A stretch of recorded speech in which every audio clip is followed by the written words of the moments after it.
الرحمن الرحیم والحمد للہ والصلاة والسلام علی رسول اللہ وعلى آلہ وصحبہ ومن والاه اما بعد فقد قال الله تعالى الرجال قوامون على النساء بما فضل الله بعضهم على بعض وبما أنفقوا من أموالهم فالصالحات قانتات حافظات للغيب بما حفظ الله واللاتي تخافون نشوزهن فاعظوهن واهجروهن في المضاجع واضربوهن فإن أطعنكم فلا تبغوا عليهن سبيلا. وقال النبي صلى الله عليه وسلم إذا صلت المرأة خمسها وصامت شهرها وحصنت فرجها وأطاعت زوجها قيل لها ادخل الجنة من أي أبواب الجنة شئت.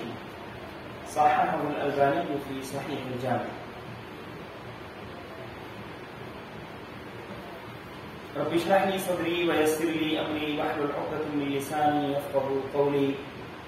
سبحانك لا علم لنا إلا ما علمتنا إنك أنت العليم الحكيم. برادران اسلام، بزرگوں، نوجوانوں، عزیز بچوں اور پردہ نشین خواتین اسلام، اللہ رب العالمین نے جب یہ دنیا بنائی اور اس دنیا میں نسل انسانی کو اللہ رب العالمین نے آگے بڑھایا تو اس سے پہلے ہی ہمارے جد امجد جن کی ہم ذریت ہیں حضرت آدم علیہ وعلی نبینا افضل الصلاۃ والتسلیم کو پیدا فرمایا. حضرت آدم علیہ الصلاۃ والسلام کی پیدائش کے بعد اللہ رب العالمین نے انہی سے ان کی زوج محترمہ حضرت حوا کی پیدائش کی، اور اسی چیز کی طرف اللہ رب العالمین نے قرآن پاک میں اشارہ کرتے ہوئے فرمایا هو الذی خلقکم من نفس واحدہ وجعل منها زوجها لیسکن الیہا. وہی وہ اللہ ہے جس نے تم کو ایک ہی نفس سے یعنی آدم علیہ الصلوۃ والسلام سے پیدا کیا، وجعل منها زوجها، اور انہی سے ان کی بیوی کو بھی بنایا. یعنی آدم علیہ الصلوۃ والسلام سے ان کی زوج محترمہ حضرت حوا کی پیدائش کی. کیوں ایسا کیا؟ لیسکن الیہا، تاکہ وہ ان سے سکون حاصل کریں. تو حضرت آدم علیہ الصلوۃ والسلام کی سکون کی خاطر اللہ رب العالمین نے ان کے لیے حضرت حوا کو پیدا فرمایا. اور اللہ کے رسول صلی اللہ علیہ وسلم نے ایک دوسری حدیث میں فرمایا فَإِنَّ الْمَرْأَةَ خُلِقَتْ مِنْ ضِلَعٍ وَإِنَّ أَعْوَجَ شَيْءٍ فِي الضِّلَعِ أَعْلَاهُ، اور بے شک عورت پیدا کی گئی ہے مرد کی پسلی کی ہڈی سے، اور پسلی کی ہڈیوں میں جو سب سے ٹیڑھی والی ہڈی ہوتی ہے وہ اس کی اوپر والی ہڈی ہوتی ہے. پتہ یہ چلا کہ اللہ رب العالمین نے حضرت آدم علیہ السلام کی پسلی کی ٹیڑھی والی ہڈی سے حضرت حوا کی پیدائش کی. اور آپ جانتے ہیں کہ پسلیوں کے نیچے انسان کا دل ہوتا ہے. یہ وہ جگہ ہوتی ہے جو انسان کے اندر لطف و کرم، پیار و محبت کا مقام ہوتی ہے. یہ وہ جگہ ہوتی ہے جو انسان کے دل سے سب سے زیادہ قریب ہوتی ہے، اور یہی اسی پسلی کی ہڈی سے اللہ رب العالمین نے عورت کو پیدا فرمایا. لہذا ایک عورت کا پیدائش سے لے کر کے ہی مرد کے ساتھ جو تعلق ہوتا ہے وہ لطف و کرم، پیار و محبت اور دل سے قربت والا معاملہ ہوتا ہے، کیونکہ اللہ رب العالمین نے حضرت آدم علیہ السلام کی پسلی کی ہڈی سے ان کی زوج محترمہ حضرت حوا کی پیدائش فرمائی. اسی حدیث میں اللہ کے رسول صلی اللہ علیہ وسلم نے فرمایا وَاسْتَوْصُوا بِالنِّسَاءِ خَيْرًا کہ تم عورتوں کے بارے میں حسن سلوک کو قبول کرو، عورتوں کے بارے میں ہر اچھی نصیحت، ہر اچھی وصیت قبول کرو۔ عورتوں کے بارے میں اللہ کے رسول صلی اللہ علیہ وسلم نے کہا کہ تم ان کے ساتھ حسن سلوک کرو، ان کے ساتھ اچھا برتاؤ کرو۔ وہ ٹیڑھی پسلی کی ٹیڑھی ہڈیوں سے پیدا کی گئی ہیں، تو تم انہیں بہت زیادہ سیدھا کرنے میں چلے جانا، کیونکہ اگر تم انہیں بالکل سیدھا کرنا چاہو گے تو تم انہیں توڑ دو گے، لہذا تم اس طرح سیدھا کرنے نہ جاؤ کہ انہیں توڑ دو، ہاں ان کے بارے میں برابر تم اس میں سلوک کرتے رہو۔ یہ حدیث ہے جسے امام بخاری اور امام مسلم رحمہم اللہ نے روایت فرمائی۔ اور اسی طرح سے ہم انسانوں کے لیے اللہ رب العالمین نے، یہ تو ہمارے جد امجد کا معاملہ تھا، ہم انسانوں کے لیے اللہ رب العالمین نے کیا فرمایا؟ کہا کہ وَمِنْ آيَاتِهِ أَنْ خَلَقَ لَكُم مِّنْ أَنفُسِكُمْ أَزْوَاجًا لِتَسْكُنُوا إِلَيْهَا، اور اللہ کی نشانیوں میں سے یہ بات ہے کہ اس نے تمہارے لیے تمہارے ہی نفسوں میں سے تمہاری بیویاں بنائی ہیں، لِتَسْكُنُوا إِلَيْهَا تاکہ تم ان سے سکون حاصل کرو، وَجَعَلَ بَيْنَكُم مَّوَدَّةً وَرَحْمَةً، اور اس نے تمہارے درمیان محبت و مودت اور رحمت و شفقت اور پیار کا معاملہ پیدا کر دیا ہے۔ اللہ کے رسول صلی اللہ علیہ وسلم ایک حدیث ہے، آپ نے فرمایا دنیا میں محبت کا جو سب سے قریبی رشتہ ہوتا ہے وہ شوہر اور بیوی کے درمیان ہوتا ہے۔ تو یہ تمام آیتیں اور تمام حدیثیں بتاتی ہیں کہ ایک مرد کی سکون کی خاطر اور ایک گھر کی سکون کی خاطر، ایک معاشرے میں محبت و مودت کی سکون کی خاطر عورت کو اللہ رب العالمین نے پیدا فرمایا۔ اب جب ایک سماج میں دو جینڈر ہو جائیں، ایک سماج میں دو قسم کے لوگ ہو جائیں، تب ایسی صورت میں دونوں کے دائرے کار اور دونوں کے کاموں کے حدود کا طے کر دینا یہ ضروری ہو جاتا ہے۔ اسی وجہ سے اللہ رب العالمین نے قرآن پاک میں عورتوں اور مردوں کو لے کر کے بہت کلیئر حکم فرما دیا ہے اور کہا کہ الرجال قوامون علی النساء،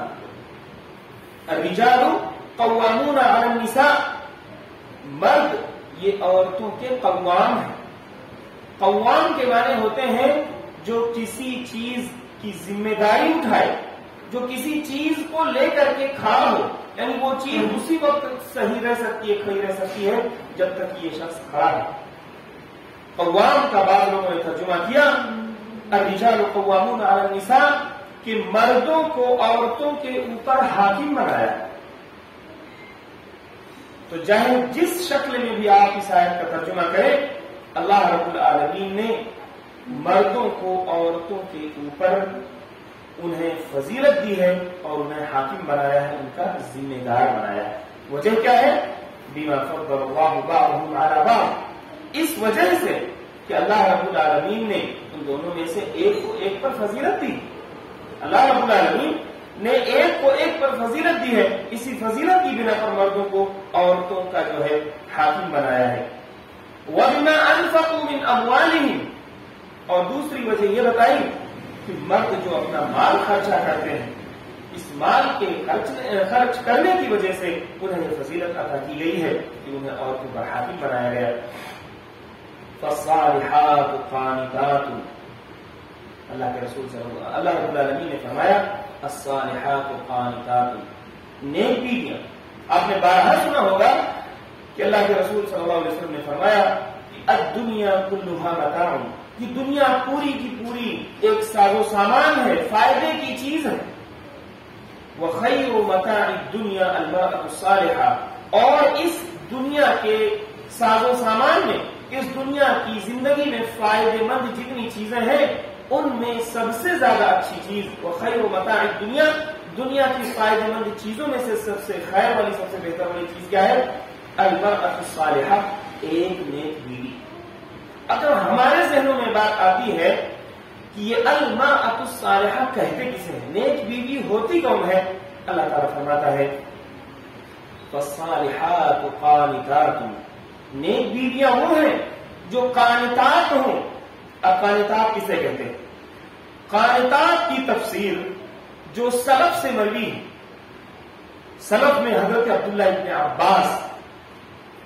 جیسے جلیل القدر صحابہ کرام، اور ایک لائن لگی ہوئی ہے صحابہ کرام کی جنہوں نے قانتات کی تفسیر میں کہا کہ قانتات کے معنی ہوتے ہیں مطیعات. قانتات کے معنی ہوتے ہیں مطیعات کے، وہ اطاعت کرنے والی، وہ جو ہے عورتیں کیا ہوں؟ المطیعات للہ ولازواجہن، وہ اللہ کی اطاعت کرنے والی ہوں اور اپنے شوہروں کی اطاعت کرنے والی ہوں. ہماری اس گفتگو کا جو اصل محور ہے وہ یہی ہے کہ ایک عورت کے لیے اطاعت کرنا اپنے شوہروں کی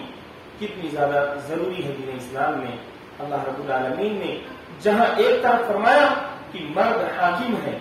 عورتوں پر، وہیں آگے اللہ رب العالمین نے فرمایا فالصالحات قانتات، نیک بیویاں وہی ہوتی ہیں جو قانتات ہوں، یعنی وہ فرما بردار ہوں، اطاعت کرنے والیاں ہوں. آپ جانتے ہیں اطاعت کا معنی مفہوم کیا ہوتا ہے؟ اطاعت ہم کہتے ہیں تو اس کا معنی ہوتا ہے کہ بات ماننا. اطاعت کا معنی ہوتا ہے کہ کوئی آپ کو حکم دے تو آپ اس کی بات کو سنیں، سمجھیں اور اس کو مانیں، اسی کو اطاعت کہتے ہیں. تو جب بیویوں کو ان کے شوہر حکم دیں تو اس حکم کو وہ سنیں، ان کی اس بات کو سمجھیں اور اسے مانیں، اسی کو اطاعت کہتے ہیں. اور ایسے ہی اطاعت کرنے والیوں کو اللہ رب العالمین نے صالحات کہا ہے کہ فالصالحات قانتات، نیک بیویاں وہ ہیں جو اپنے شوہروں کی اور اللہ کی اطاعت کرنے والی ہوں. حافظات للغیب، اور جو حفاظت کرنے والی ہوں اپنے شوہر کی غیر موجودگی میں، اپنے شوہر کی غیر موجودگی میں اس کے گھر کی، اپنی عزت و عفت کی اور دیگر اور چیزوں کی وہ حفاظت کرنے والی ہیں. بما حفظ اللہ، اللہ کی نگہبانی میں، اللہ کی حفاظت کے ساتھ وہ اور شوہر کے عدم موجودگی کی حفاظت کرنے والی ہوں. واللاتی تخافون نشوزہن، اور اب اللہ رب العالمین نے فرمایا کہ اگر ایسی عورتیں تمہیں مل جائیں جن کی سرکشی کا تمہیں ڈر ہو، یہاں تک جو اصل چیز تھی وہ بتایا کہ مرد عورتوں پر حاکم ہے اور عورتیں بہتر اور نیک وہی ہیں جو مردوں کی اپنے شوہروں کی اطاعت و فرمانبرداری کرتی ہیں. آگے اللہ رب العالمین نے فرمایا واللاتی تخافون نشوزہن، اور وہ عورتیں جن کی سرکشی، جن کی حکم عدولی اور جن کی نافرمانی کا اگر تمہیں ڈر ہو تو کیا کرو؟ فعظوہن، تو تم انہیں نصیحت کرو، تم انہیں سمجھاؤ بجھاؤ، انہیں تم بتاؤ. واہجروہن، پھر تم انہیں سمجھانے بجھانے سے اگر دیکھو کہ تبدیلی نہیں آ رہی ہے، اصلاح کا کام نہیں ہو رہا ہے، تو اللہ رب العالمین نے فرمایا واہجروہن فی المضاجع، تو انہیں تم اپنے بستر کے معاملے میں الگ کر دو، تم ان کے ساتھ بستر ان کا الگ کر دو. اور اس کے بعد آگے تیسری بات فرمایا اللہ رب العالمین نے کہ جب اس سے بھی کام نہ چلے، اس تعدیبی کارروائی سے بھی دیکھو کہ اصلاح نہیں ہو رہی ہے، وَاضْرِبُوهُنَّ، تو تم مار کے ذریعے سے ان کی اصلاح کرو. اس آیت کریمہ کی تفسیر میں اللہ کے رسول صلی اللہ علیہ وسلم نے فرمایا کہ ضرب غیر مبرح، ایسی مار جو ان کے اوپر کوئی نشان نہ چھوڑے، یعنی بطور تعدیب کے اللہ رب العالمین نے یہ بات کہی ہے. ورنہ یہ چیز اللہ کے رسول صلی اللہ علیہ وسلم کی زندگی میں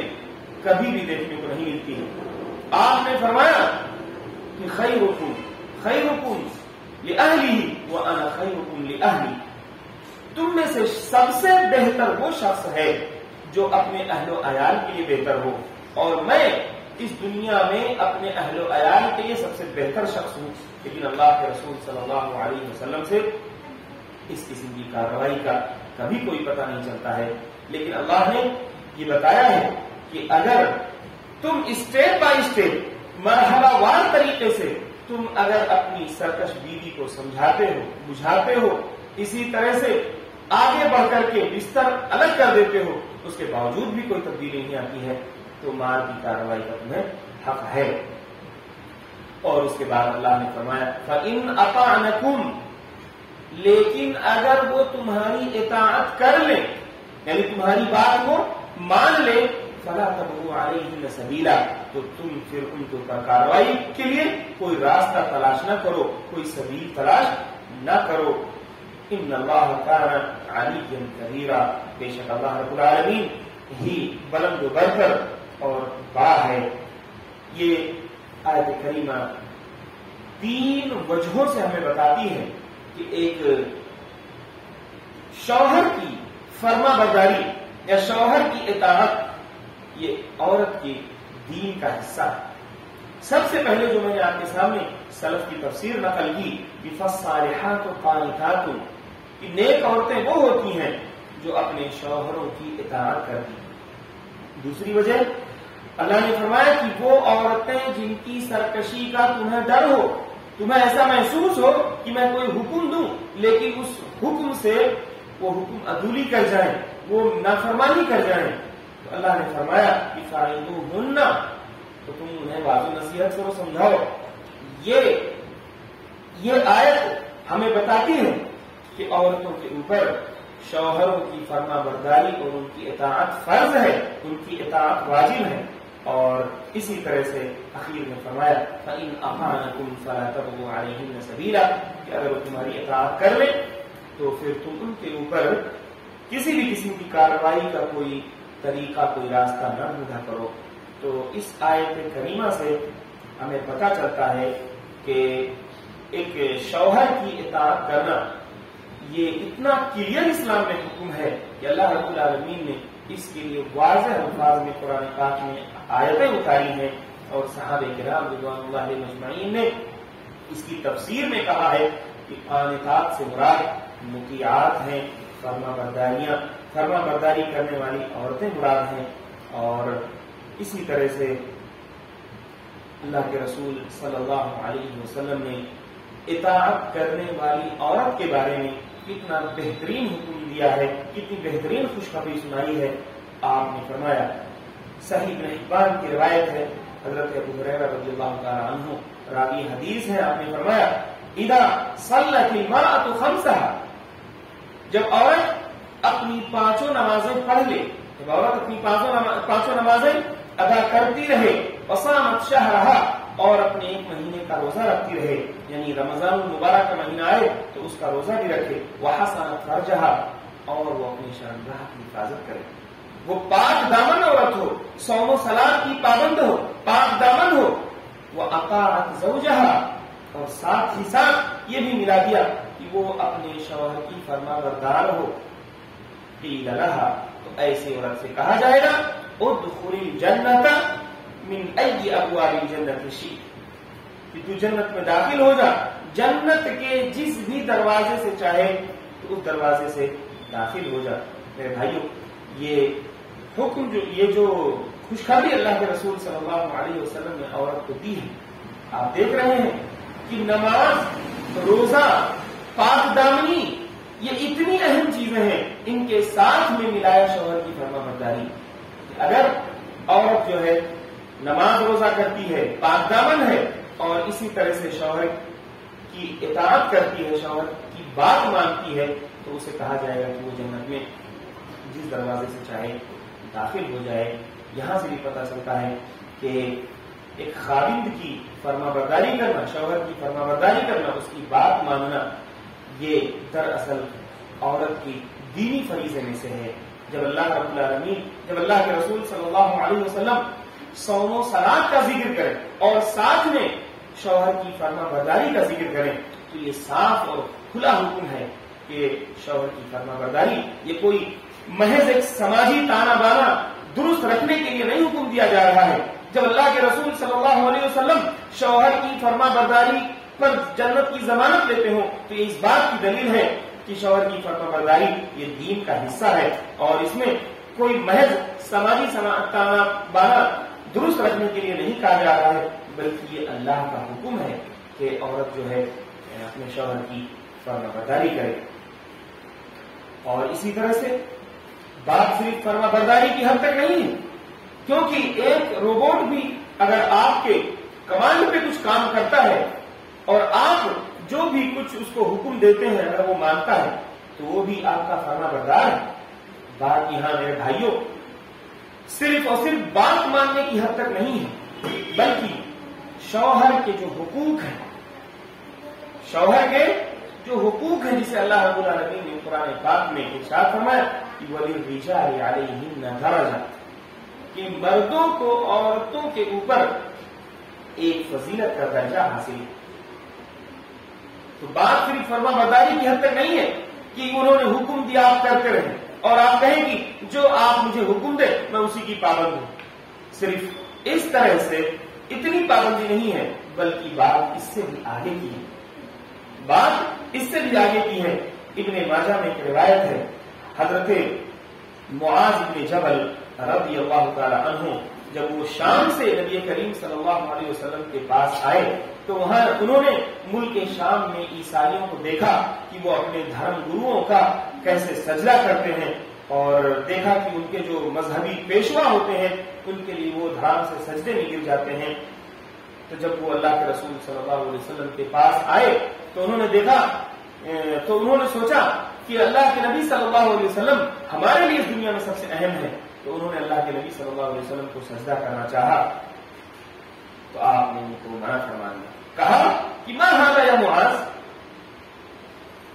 کہ یہ معاذ یہ کیا ہے؟ تو پھر انہوں نے پورا ماجرا بتایا کہ اللہ کے رسول صلی اللہ علیہ وسلم شام کے ملک میں گیا تو وہاں کے عیسائیوں کو دیکھا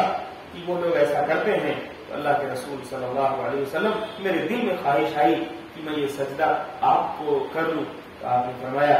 فلا تفعلوا، ایسا مت کرو، فإني لو كنت آمرا أحدا أن يسجد لغير الله لأمرت المرأة أن تسجد لزوجها، تم ایسی حرکت ہرگز مت کرو، ہاں اگر میں کبھی کسی کو حکم دیتا، کسی شخص کو حکم دیتا کہ وہ اللہ کے علاوہ کسی غیر کو سجدہ کرے، اگر حکم دیتا تو میں ایک عورت کو حکم دیتا کہ وہ اپنے شوہر کو سجدہ کرے۔ تو بات صرف اطاعت و فرما برداری کی نہیں ہے، بات اس سے بھی آگے کی ہے کہ اگر اللہ، چونکہ اسلام میں غیروں کو سجدہ کرنا یہ بالکل حرام ہے، پرانی شریعتوں میں جو تھا وہ تھا، اب اس شریعت میں غیر اللہ کو، اللہ کے علاوہ کسی اور ذات کو سجدہ کرنا، خواہ وہ سجدہ تعظیمی ہو یا کوئی بھی سجدہ ہو، یہ اسلام میں بالکل حرام ہے۔ لیکن اللہ کے رسول صلی اللہ علیہ وسلم کہتے ہیں اگر سجدے کی اجازت میں دیتا تو ایک عورت کو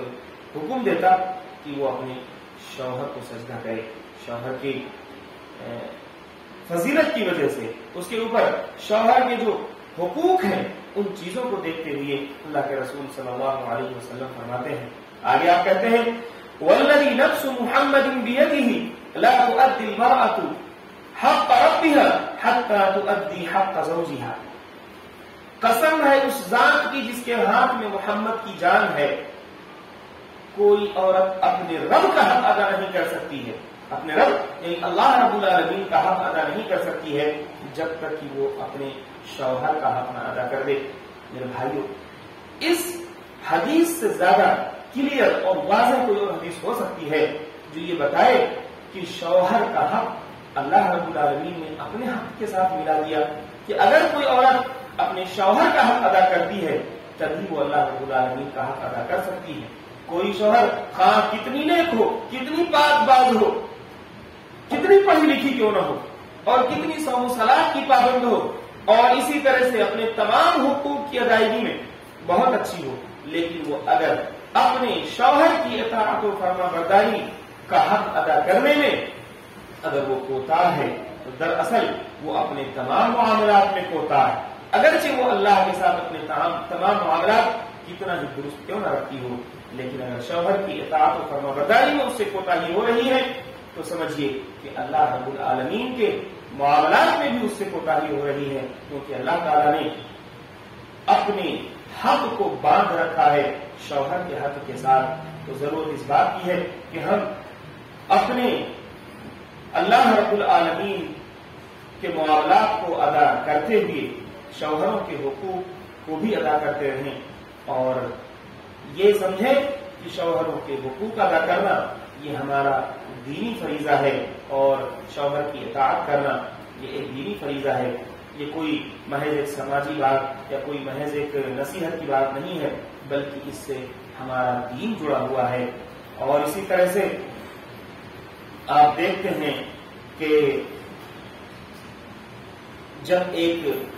عام طور سے دو محبتوں میں ٹکراؤ نہیں دکھایا جاتا، یعنی دو محبتیں آپس میں ایک دوسرے سے ٹکرائی نہیں جاتی ہیں۔ مثال کے طور پہ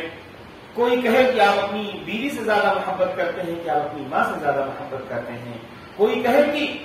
آپ اپنے وطن سے زیادہ محبت کرتے ہیں کہ اپنے اللہ سے زیادہ محبت کرتے ہیں، تو عموماً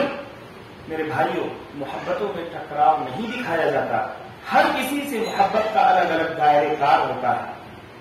ہر کسی سے محبت کا الگ الگ دائرہ کار ہوتا ہے، لیکن اگر کبھی ایسی کوئی سچویشن آ جائے کہ جہاں پر آپ کو دو چیزوں میں سے ایک چیز کا اختیار کرنا ہو تو آپ کیا کریں گے؟ خواتین اسلام، میری بہنوں اور اس امت کی بیٹیاں، اگر تمہارے سامنے ایسی سچویشن آ جائے کہ تمہیں دو چیزوں میں سے کوئی ایک چیز اختیار کرنی ہو، کسی ایک کی فرما برداری، کسی ایک کی اطاعت اختیار کرنی ہو، تو تم کیا کرو گے؟ مثال کے طور پہ اگر آپ کے سامنے آپ کے والد محترم آپ کو ایک چیز کا حکم دے رہے ہوں اور آپ کے شوہر نامدار ایک دوسری چیز کا حکم دے رہے ہوں، آپ ایسی صورت میں کیا کریں گے؟ تو یہ شریعت کا حکم ہے کہ آپ ایسی صورت میں اپنے شوہر کی اطاعت و فرما برداری کو اپنے والد کی فرما برداری پر مقدم کریں گے۔ آپ ایسی صورت میں اپنے شوہر کی طرف جائیں گی اور اپنے شوہر کی اطاعت کریں گی، اپنے والد کی بات کو نہیں مانیں گی اور اپنے شوہر کی بات کی طرف جائیں گی۔ یہ شریعت کا حکم ہے۔ اور اسی طرح سے جب کسی مسئلے میں والد ایک چیز کا حکم دے اور شوہر ایک چیز کا حکم دے تو وہاں پر لازم ہوتا ہے کہ عورت اپنے شوہر کی بات مانے اور والد کی بات چھوڑ دے۔ تو اگر والد سے نیچے کے جو دوسرے افراد ہیں، چاہے وہ والدہ ہوں، چاہے وہ آپ کے بھائی ہوں یا دیگر رشتے دار ہوں، ان کی باتیں ماننا شوہر کے مقابلے میں اس کا تو کوئی سوال بھی نہیں پیدا ہوتا ہے۔ یہی وجہ ہے کہ جب آپ دیکھتے ہیں کہ میاں بیوی کے تعلقات بہت بہترین چل رہے ہوتے ہیں، لیکن جب عورت اپنے رشتے داروں میں سے کسی ایک کی بات ماننا شروع کرتی ہے، اپنے شوہر کو چھوڑ کر کے اپنے رشتے داروں میں سے دوسرے کسی تھرڈ پرسن کی کوئی بات ماننے لگتی ہے، تو شوہر بیوی کے جو تعلقات ہوتے ہیں ان میں دراڑ پیدا ہونے لگتی ہے۔ شیخ محمد بن صالح الحسینی رحمہ اللہ کی ایک بات یاد آتی ہے، وہ کہا کرتے تھے کہ اللہ رب العالمین نے شوہر و بیوی کے درمیان اس قدر محبت و مودت پیدا کر رکھی ہے کہ وہ دنیا کے جس کونے میں بھی چلے جائیں وہ ہمیشہ محبت اور پیار کے ساتھ رہ سکتے ہیں، لیکن جب ان کے درمیان ان کے رشتے داروں میں سے کوئی تیسرا آ کر کے کوئی بات ڈالنے کی کوشش کرتا ہے، عورت سے کوئی بات منوانے کی کوشش کرتا ہے، تو پھر ایسی صورت میں عورت اس رشتے دار کی بات مان کر کے شوہر بیوی کے اس محبت بھرے رشتے کو تباہ کر دیتی ہیں۔ اسی طرح سے میرے بھائیوں، میری بہنوں، خواتین اسلام، اگر آپ دیکھیں کہ اگر آپ کے سامنے ایسی سچویشن آ جائے کہ آپ روزہ رکھنا چاہتی ہیں، اللہ کا ایک حق ہے روزہ رکھنا، آپ ایک نیک کام کرنا چاہتی ہیں، آپ سوچتی ہیں کہ آپ دن میں نفلی روزہ رکھیں اور آپ کے گھر پہ آپ کے شوہر نامدار موجود ہیں، تو ایسی صورت میں آپ کس کو اختیار کریں گی؟ آپ روزہ چھوڑ کر اپنے شوہر کی بات مانیں، اور اللہ کے رسول صلی اللہ علیہ وسلم نے فرمایا لا يحل للمرأة ان تصوم وزوجها شاهد الا باذنه۔ اللہ کے رسول صلی اللہ علیہ وسلم نے فرمایا، بخاری شریف کی روایت ہے کہ کسی بھی عورت کے لیے حلال نہیں ہے کہ وہ نفلی روزہ رکھتی پھرے اس حال میں کہ اس کا شوہر اس کے گھر میں موجود ہے. کسی بھی عورت کے لیے حلال نہیں ہے کہ وہ اپنی شوہر کی اجازت کے بغیر گھر پر نفلی روزہ رکھے اور اس کا شوہر وہاں پہ موجود ہو. کیونکہ شوہر کو دن میں کوئی حاجت، کوئی ضرورت ہو سکتی ہے، جس ضرورت کو پوری کرنے میں آپ کا یہ روزہ آڑے آئے اور وہ شوہر وہ ضرورت پوری نہ کر سکے، تو ایسی صورت میں اللہ کے رسول صلی اللہ علیہ وسلم نے عورت پر حرام قرار دے دیا ہے کہ وہ اپنے شوہر کی موجودگی میں نفلی روزے نہ رکھے. ہاں اگر اس کی اجازت ہو تو وہ رکھ سکتی ہے. علامہ محمد ناصر الدین البانی رحمہ اللہ اس حدیث کو لکھنے کے بعد اپنی کتاب آداب الزفاف میں یہ تبصرہ کرتے ہیں اور کہتے ہیں کہ جب عورت کے اوپر یہ واجب ہو جاتا ہے، عورت کے اوپر یہ واجب ہو جاتا ہے کہ وہ شوہر کی شہوت کو پوری کرنے میں اس قدر فرما بردار بن جائے، عورت کے اوپر جب اس کی شہوت کو پوری کرنے میں، یعنی شوہر کی ایک جنسی خواہش ہے، اس خواہش کو پوری کرنے میں عورت کے اوپر اتنا بڑا واجب ہے کہ وہ اپنا روزہ بھی چھوڑ دے. تو یہ اس بات کی دلیل ہے کہ جو شوہر کے گھر کے جو دیگر معاملات ہیں، مثلا اس کے بچوں کی تربیت ہے، اس کے گھر کی صفائی اور اس کے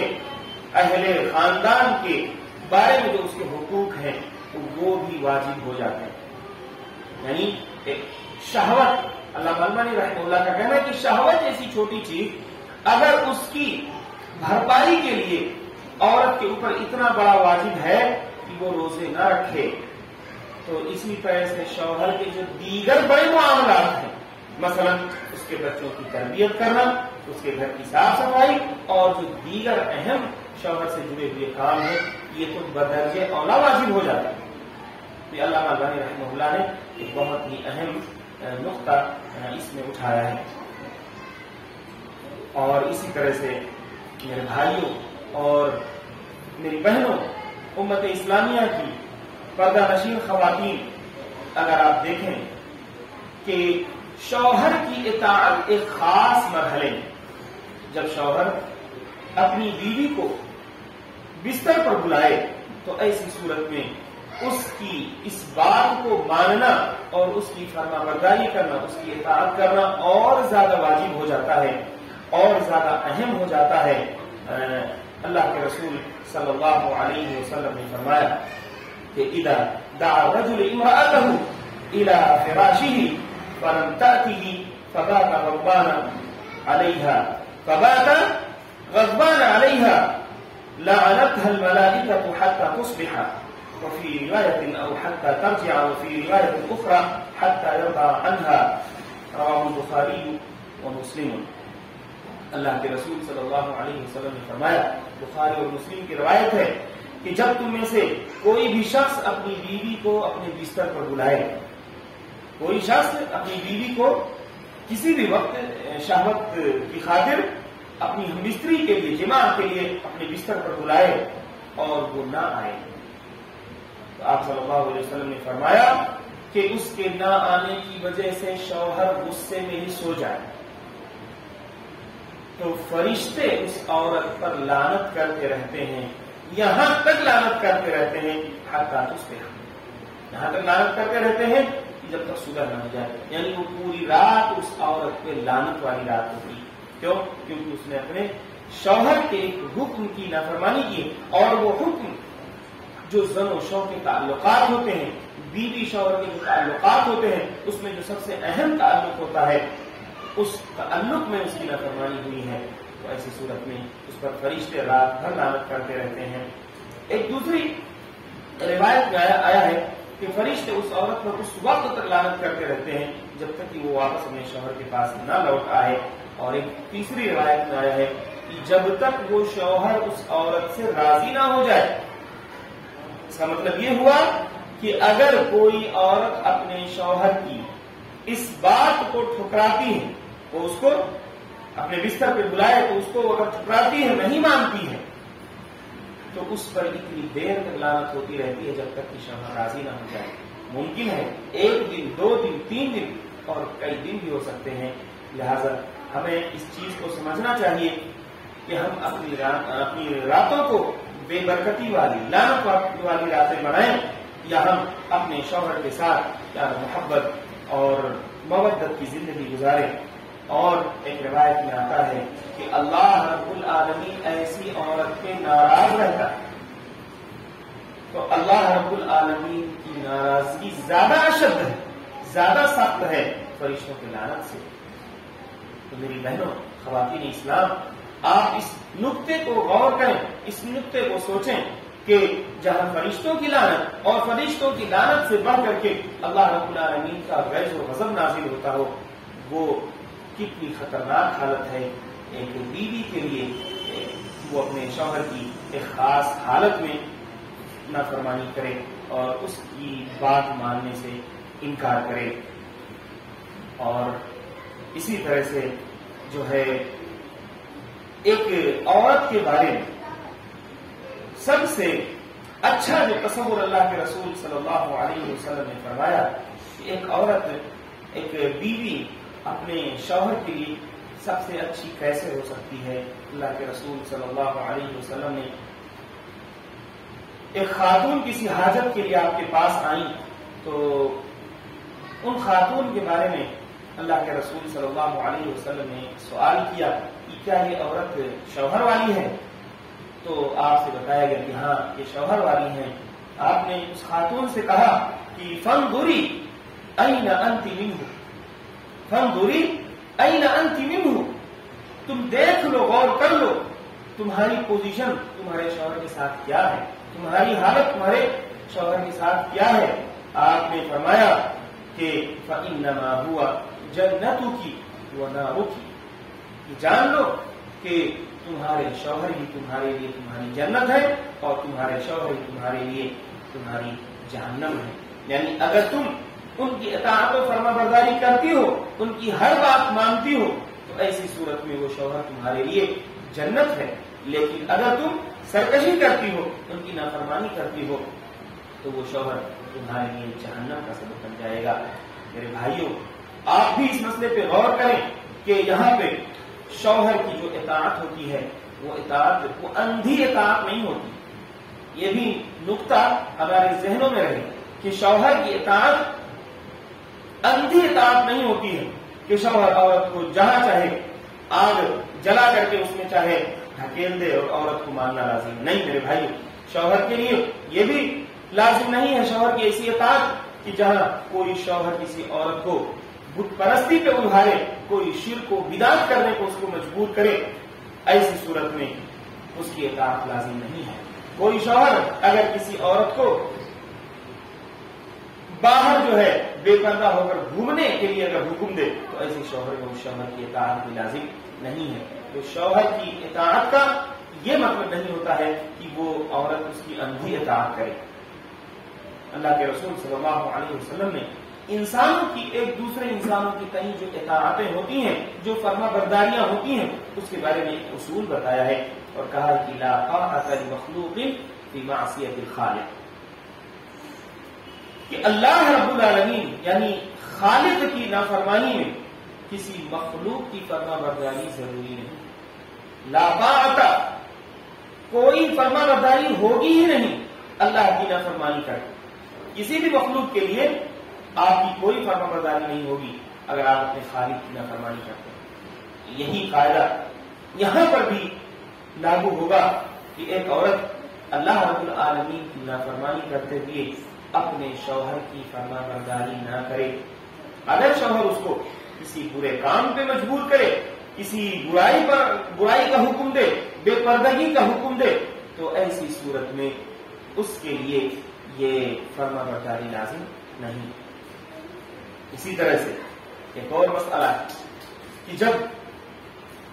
کوئی عورت اپنے والد سے ملنا چاہے، ایک سوال ہے بہت سارے لوگوں کا، کوئی شوہر کوئی بیوی اپنے والد سے ملنا چاہے اور اپنے رشتہ داروں سے ملنا چاہے اور یہاں پر شوہر روک رہا ہو تو کیا کرے؟ بھائیو، ہم اس سے پہلے بات کہہ چکے ہیں کہ ایک بیوی کے اوپر اس کی شوہر کی اطاعت و فرما برداری اتنا مقدم ہے کہ وہ اپنے شوہر کی اطاعت و فرما برداری کے سامنے اپنے والدین، اپنے ماں اور اپنے باپ کی بھی بات نہیں مان سکتی. لیکن اگر کوئی ایسی صورت آ جائے کہ جس میں شوہر منع کر رہا ہو بیوی کو کہ وہ اپنے والدین کے گھر جائے، تو اس کا کیا حکم ہے؟ اس کا حکم یہ ہے بچوں، اس کا حکم میرے بھائیوں یہ ہے کہ اگرچہ اس شوہر کا یہ حکم غلط ہے کہ وہ ایک عورت کو اس کے ماں باپ سے ملنے سے روکے، اگرچہ یہ حکم غلط ہے، نامناسب ہے، لیکن عورت کو ایسی صورت میں اپنے شوہر کی بات ماننی چاہیے. عورت کو اسی صورت میں اپنی شوہر کی فرما برداری کرنی چاہیے اور اس کے گھر کی دہلیز نہیں کھلانی چاہیے. اگرچہ شوہر کا یہ حکم دینا غلط ہے، لیکن بیوی کے اوپر واجب ہے کہ وہ اپنے شوہر کی بات مانے. اور اسی طرح سے یہاں پہ ایک مسئلہ بہت اہم ہے، وہ یہ ہے کہ جب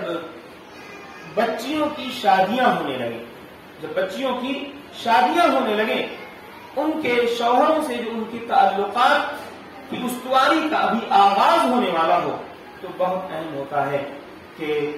ماؤں کا اپنی بیٹیوں کو اچھی نصیحتیں دے کر کے ان کے شوہروں کے پاس بھیجنا، یہ بہت اہم ہوتا ہے. بسا اوقات ماؤں کی یا گھر کے بزرگوں کی، بڑوں کی شادی کے شروعات میں نصیحت کر دینا بسا اوقات پوری زندگی کے لیے محنیز ہو جاتا ہے. اور یہ چیز ہمارے اسلاف سے بھی ثابت ہے. ہمارے اسلاف کی جو خواتین ہوا کرتی تھی، ہمارے وہ اسلاف جو ہمارے لیے قابل نمونہ ہیں، جو ہمارے لیے آئیڈیل ہیں، جنہوں نے اپنی زندگیاں اس قدر گزار کے اس دنیا سے گئے کہ آج دنیا میں ان کی زندگیوں سے زیادہ پاکیزہ زندگی ہمیں دیکھنے کو نہیں ملتی، ان کی زندگیوں سے زیادہ کامیاب ازدواجی زندگی ہمیں دیکھنے کو نہیں ملتی. انہی اسلاف کی خواتین کے بارے میں آتا ہے کہ وہ اپنے بچیوں کی کیسے نصیحت کرتی تھی. اور کہا جاتا ہے کہ عمرو بن حجر یہ کندا کے بادشاہ تھے، انہوں نے جو ہے ام ایاس بنت عوف شیبانی کو نکاح کا پیغام دیا. تو جب ام ایاس بنت عوف شیبانی کا نکاح کندا کے بادشاہ سے ہونے لگا، تو ان کی جو ماں تھی امامہ بنت الحارث، انہوں نے اپنی بیٹی کو نصیحتیں. آج ہم دیکھیں، نصیحتیں سننے سے پہلے ہم ایک نظر اپنے سماج اور معاشرے پہ دوڑائیں کہ آج ہمارے سماج اور معاشرے میں مائیں بیٹیوں کو کیسی نصیحت کرتی ہیں. نعوذ باللہ، آج ہمارے سماج اور معاشرے میں حالت یہ ہے کہ مائیں اپنی بیٹیوں کو شوہروں کو کیپچر کرنے کی نصیحت کرتی ہیں، انہیں بوتل میں اتارنے کے نئے گر بتاتی ہیں، انہیں کنٹرول کرنے کا حکم دیتی ہیں. میری ماں اور بہنوں، ہم کس راہ پر جا رہے ہیں؟ آج ہم نے دیکھا کہ اللہ کی اگر آپ خوشی چاہتے ہیں تو آپ کو شوہر کی خوشی حاصل کرنی چاہیے. آپ اگر اللہ کا حق حقیقی معنوں میں ادا کرنا چاہتی ہیں تو آپ کو شوہر کا حق ادا کرنا چاہیے. ایسی صورتحال میں اگر کوئی عورت اپنی بچی کو شوہر کے اوپر کنٹرول حاصل کرنے کی نصیحت دے، اور اگر کوئی ماں اپنی بچی کو یہ نصیحت دے کہ اپنے شوہر کو مجبور کیسے کرو، اپنے شوہر کو بے قیمت کیسے کرو، اپنے شوہر کے اندر کا جو رعب اور اس کا جو دبدبہ ہے، اس کی جو قوامیت ہے، وہ کیسے کم کرو. اگر کوئی عورت، کوئی خاتون، کوئی ماں اپنی بچی کو یہ نصیحت کرتی ہے تو دنیا میں اس سے زیادہ بدبخت، اس سے زیادہ بددین کوئی عورت نہیں ہو سکتی ہے، کیونکہ شوہر کی اطاعت و فرما برداری یہ دین کا حصہ ہے. اور اس دین کے حصے میں اگر کوئی، خواہ وہ ماں ہو، باپ ہو یا اس بچی کا کوئی بھی رشتہ دار ہو، اگر کسی کے دین میں کوئی گڑبڑی کرنے کی کوشش کرتا ہے تو اس سے زیادہ بدبخت کوئی بھی نہیں ہو سکتا ہے. آج ہمارے یہاں طلاق کے کتنے بھی مسائل آتے ہیں، اور اس دراجی اختلافات کے کتنے مسائل آتے ہیں. ان میں آپ غور کریں تو دیکھیں گے کہ شوہر بیوی کو کس قدر پرمسرت زندگی گزار رہے ہوتے ہیں، ان کے درمیان کوئی اختلاف نہیں ہوتا ہے، لیکن انہیں کوئی سکھانے والا، خواہ وہ ان کی والدہ ہی کیوں نہ ہو یا ان کا کوئی دوسرا رشتہ دار ہی کیوں نہ ہو، جو انہیں سکھاتا ہے، جو انہیں شوہر کو کیپچر کرنے کی اور شوہر کو کے اوپر دباؤ ڈالنے کی نئی نئی ٹیکنیک بتاتا رہتا ہے، آج اس کی وجہ سے ہمارے کتنے ہی رشتے تار ہو رہے ہیں، کتنی ہی ازدواجی زندگیاں ہماری جو ہے ختم ہو رہی ہیں۔ ہمیں ضرورت اس بات کی ہے کہ ایک بیوی سمجھے کہ شوہر کی اطاعت و فرما برداری کا کتنا اونچا مقام ہے۔ بہرحال بات ہماری چل رہی تھی عمرو بن حجر جو کندہ کے بادشاہ تھے، اور ان کی شادی ام ایاس بنت عوف شیبانی سے ہوئی، تو ان کی ماں امامہ بنت الحارث نے ان کو نصیحت کی تھی۔ کتنی اہم نصیحت تھی، آج ہماری ماں کو یہ نصیحتیں سننی چاہیے، یاد کرنی چاہیے۔ انہوں نے اپنی بیٹی سے کہا کہ کونی لہو امتن یکن لک عبدا وشیکا، کہ اے میری بیٹی، تم اپنے شوہر کے پاس جا رہی ہو، تم اس کے لیے لوڈی بن کے رہنا، تم اس کے لیے لوڈی بن کے رہنا، وہ تمہارا غلام ہو جائے گا۔ نصیحت کتنی اہم۔ ایک ماں اپنی بچی کو کہہ رہی ہے، میری بیٹی، تم اس ماحول میں جہاں تم اس گھر کی شہزادی تھی، ہمارے یہاں تم ناز و نعام میں پل رہی تھی، تمہارا ہر طرف سے ہم خیال رکھتے تھے، اب تم ایک شوہر کے پاس جا رہی ہو، تم اس شوہر کی ایک لوڈی بن کے رہنا، ضرور وہ تمہارا جو ہے غلام بن جائے گا۔ اور اسی طرح سے ان کی اور بھی نصیحتیں ہیں۔ انہوں نے کہا کہ دوسری نصیحت تم یہ نوٹ کر لو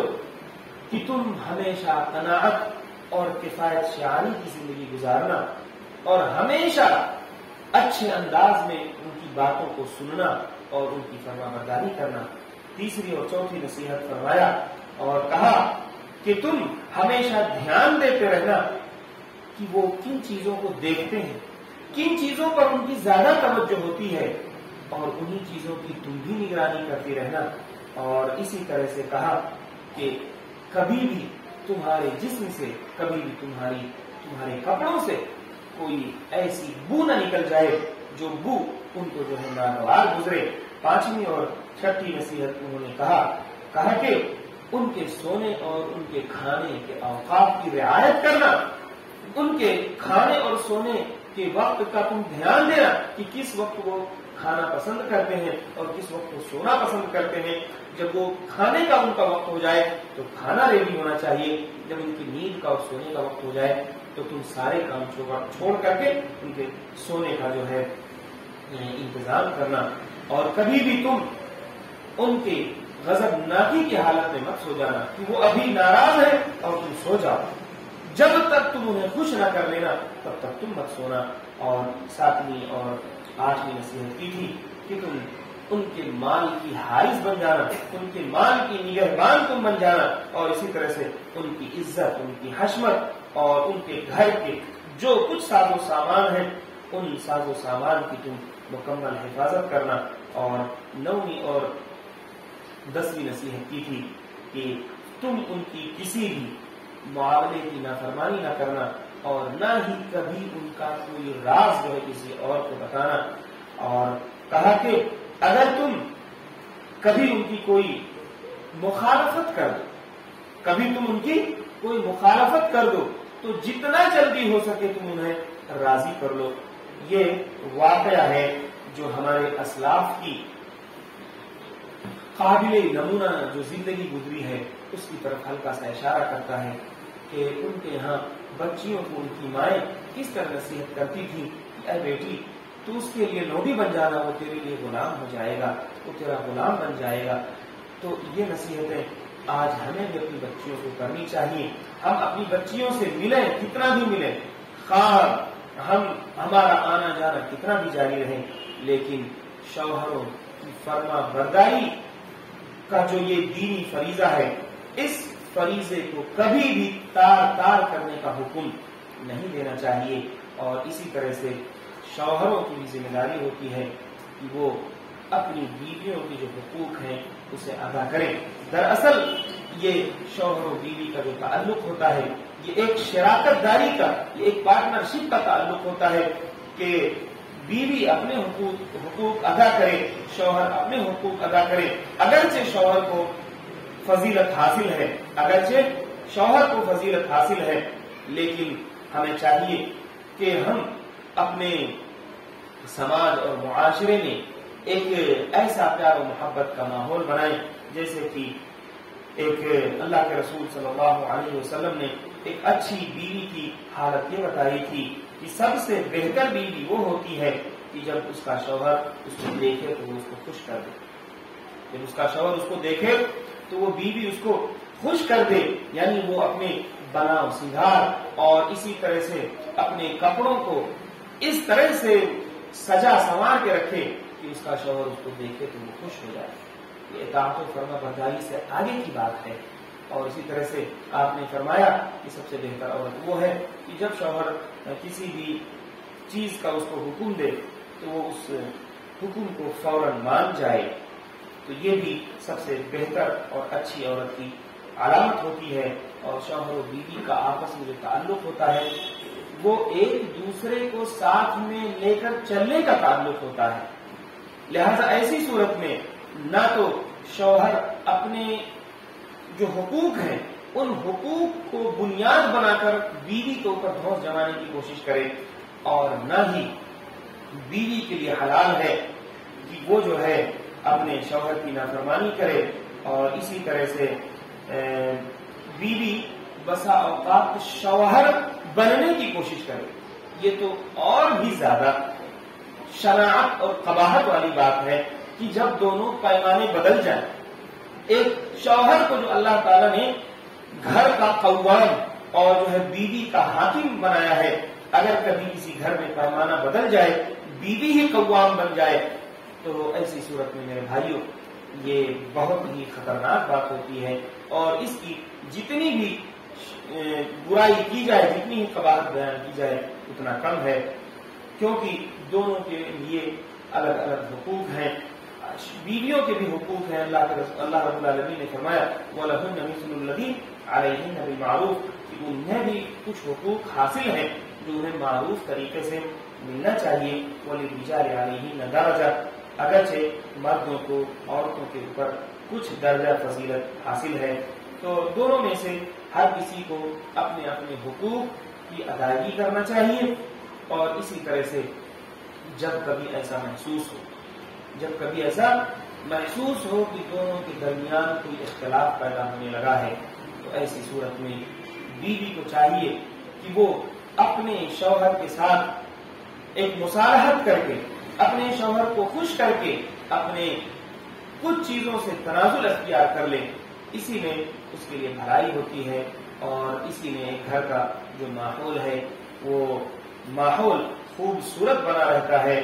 اور اس ماحول میں کبھی بھی بے چینی نہیں پیدا ہونی پاتی ہے۔ اور جب ایک جگہ ایک عورت اپنے سسرال والوں کو لے کر کے اپنے شوہر سے لڑے، تو یہ بتائیے یہ پھر جو ہے اختلاف اور جھگڑے کی صورت کو ایک نئی دشا دے دیتی ہے۔ حقیقت اگر دیکھیں آپ تو عقل مند عورت وہ ہوگی جو اپنے شوہر پر کسی کو بھی ترجیح نہیں دیتی۔ آپ کہیں گے کہ کیا شوہر کی وجہ سے وہ اپنے سارے ماں باپ اور بھائی بہنوں کو چھوڑ دے؟ نہیں میرے بھائیوں، میں یہ نہیں کہتا، بلکہ ایک عقل مند عورت وہ ہوتی ہے جو سب کو ساتھ میں لے کر کے چلتی ہے۔ مثال کے طور پہ ایک شوہر ہے، اس شوہر کے جو حقوق ہیں ان کی ادائیگی کرتے ہوئے اگر وہ اپنے مائکے والوں کی، اپنے ماں باپ کے گھر والوں کی بھی کچھ حقوق ادا کرتی ہے، ان کی کچھ مدد کرتی ہے، لیکن شوہر کے حقوق پہ آنچ آئے بغیر، تو یہ عقل مند عورت کی پہچان ہے۔ عقل مند عورت وہ ہوتی ہے جو سب کو لے کر کے چلتی ہے، وہ ایک طرف مائل نہیں ہوتی، بس میں ایک طرف مائل ہوگی، اب آپ لوگ جائیں، مجھے آپ سے کوئی لینا دینا نہیں، کیونکہ میں تو شوہر کی فرما برداری کی پابند ہوں۔ ٹھیک ہے، آپ تو شوہر کی فرما برداری کی پابند ہیں، لیکن عقل مندی اس میں ہے کہ آپ دونوں راہوں کو ملا کر کے چلنے کی کوشش کریں، یہ زیادہ عقل مندی والی بات ہوتی ہے۔ نہ تو شوہر نے کچھ نہیں کہا، لیکن شوہر کے نہ کہنے کی وجہ سے آپ خود ہی اپنے والدین اور اپنے گھر والے جو رشتے دار ہیں ان سے بگڑ جائیں۔ یہ بھی ایک طرح کا ہمارے سماج میں ایک افراط و تفریط ہے۔ کہیں کہیں تو ایسا حال ہے کہ شوہر کو نیچا دکھانے کی کوشش کی جاتی ہے اور اپنے مائکے والوں کی باتیں سنی جاتی ہیں، اور کہیں کہیں حال یہ ہے کہ شوہر کی طرف اس قدر مائل ہو جاتی ہے کہ اپنے دیگر رشتے داروں سے ہاتھ دھو کر کے شوہر کے نام پر سب کے ساتھ جو ہے قطع رحمی اور رشتہ داری و تعلق توڑنے کی بات کرنے لگتی ہیں۔ تو یہ دونوں ہی چیزیں افراط و تفریط کی شکلیں ہیں۔ ان حالات میں ایک عقل مند عورت کا تقاضا یہ ہوتا ہے کہ وہ دیکھے کہ کہاں شوہر کی فرما برداری اور شوہر کی خوشی کہاں مکمل ہو رہی، پھر شوہر کی خوشی مکمل کرنے کے بعد وہ دیگر اور حقوق کی ادائیگی کرے۔ اسلام دیگر حقوق کی ادائیگی کرنے سے کسی بھی بیوی کو منع نہیں کرتا ہے۔ ضرورت اس بات کی ہے کہ ہم اس رشتے کو پیار و محبت کے ذریعے سے سمجھنے کی کوشش کریں، اس رشتے کو ٹکراؤ کے ذریعے سے سمجھنے کی کوشش نہ کریں، اور اس میں یہ دیکھیں کہ ہمارے سماج اور معاشرے میں عقل مند لوگ وہ ہوتے ہیں جو گھر کے ہر زاویے کو ساتھ میں لے کر کے چلتے ہیں، گھر کے ہر زاویے کو ساتھ میں لے کر کے چلتے ہیں۔ وہ ایک طرف مائل نہیں ہو جاتے کہ ہاں ہمیں اللہ نے اس چیز کا پابند بنایا ہے، اب میں دوسرے کو دیکھوں نہیں۔ تو اس چیز سے انسان کو دور رہنا چاہیے، اور جو گزشتہ باتیں گزری ہیں ان باتوں کا خلاصہ یہی ہے کہ ایک عورت اپنے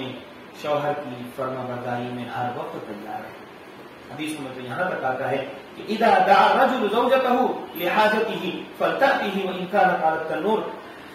کہ جب کوئی شخص اپنی عورت کو بلائے اپنی حاجت پوری کرنے کے لیے تو اسے فوراً آنا چاہیے، وان كانت على التنور، اگرچہ وہ تندور پر بیٹھی ہو، اگرچہ وہ روٹی ہی بنا رہی ہے، یعنی روٹی بنانے میں خدشہ ہوتا ہے کہ اگر روٹی کو بیچ میں بناتے ہوئے چھوڑ دے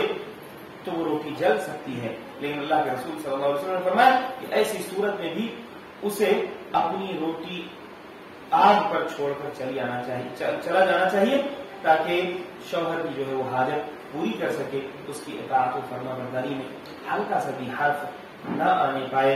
تو یہ اللہ کے رسول صلی اللہ علیہ وسلم کی احادیث کی روشنی ہے، اور اسی طرح سے اللہ پاک نے قرآن پاک میں جو کچھ احکام دیے ہیں اس کی روشنی میں ایک مختصر سا درس ہے۔ ضرورت اس بات کی ہے کہ ہم اپنی ازدواجی زندگیوں کو اسلامی بنیادوں پر سمجھنے کی، کتاب و سنت کے اندر جو احکامات ہیں ان احکامات کی روشنی میں سمجھنے کی کوشش کریں۔ آج ہمارا سماج و معاشرہ مغرب کی راہوں پہ چلتے ہوئے ہمارے گھروں میں جو تباہی پیدا کر رہا ہے،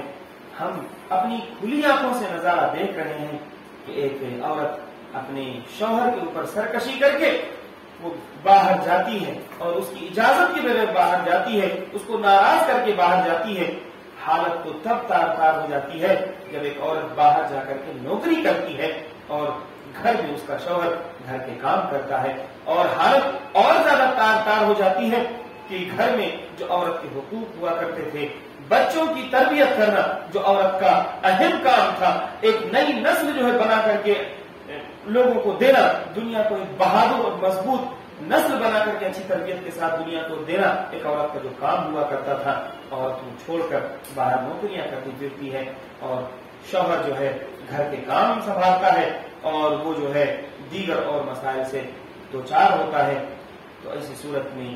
بہت ضرورت ہے کہ ہم قرآن و سنت کی روشنی میں شوہر کی کیا حقوق ہیں وہ سمجھیں، اور اسی طرح سے بیوی کے حقوق شوہروں پر کیا عائد ہوتے ہیں یہ سمجھیں۔ انشاءاللہ کسی درس میں اس پر روشنی ڈالی جائے گی کہ بیوی کے کیا حقوق ہیں شوہروں کے اوپر، یہ بھی ہم دیکھیں تاکہ دونوں طرف سے جو توازن ہے وہ برقرار رہے، اور ہر کوئی اپنے اوپر جو حقوق اس کے اوپر عائد ہوتے ہیں وہ حقوق سمجھے۔ اخیر میں اللہ رب العالمین سے دعا ہے کہ اللہ رب العالمین ہمیں کہنے سننے سے زیادہ اس پر عمل کرنے کی توفیق عطا فرمائے۔ اللہ رب العالمین ہمارے گھروں کی اصلاح فرما دے، اللہ رب العالمین ہماری خواتین اسلام کی اصلاح فرما دے۔ اللہ تو ہماری خواتین میں جو شوہروں کی اطاعت کے تئیں جو غیر اسلامی نظریات و تصورات ہیں، اللہ ان کو ختم کر دے، ہماری خواتین کو شوہروں کے تئیں فرما بردار بنا دے، وفا شعار بنا دے۔ اقول قولی ھذا واستغفر اللہ لی ولکم ولسائر المسلمین فاستغفروہ انہ هو الغفور الرحیم۔ السلام علیکم۔